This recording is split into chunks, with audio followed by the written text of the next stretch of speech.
دا وایي چې کوم سړی خودکشي وکړي دا به همیشه په جهنم کې که نه. او د خودکشي والا جنازه کول څنګه دي؟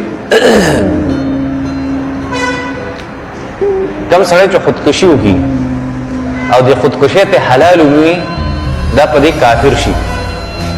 څه شي؟ ځکه مخکې مې ته ویلي چې حرام ته حلال ویل دا کفر وي. نو کوم یو انسان چې خودکشي وکړي او دا خودکشي ته دې حلال هم وایي نو دې د دین اسلام نه خارج شي.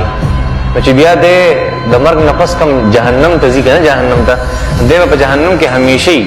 د خودکشي د لاسه نه بلکې خودکشي حلاله کړې وه د هغې د لاسه او په هغې دی کافر شوی او د کافر همیشه ځای څه جهنم.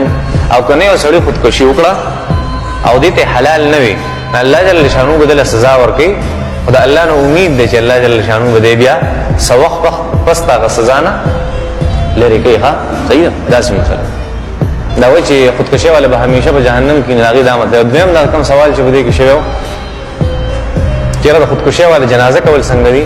جنازه به خلک کوي مسلمانان او مسلمانانو کې چې کوم معتبره خلک دي علما به جنازه نه کوي. علما به جنازه نه کوي او په دې باندې علما عمل نه کوي. دا مروغه خبره.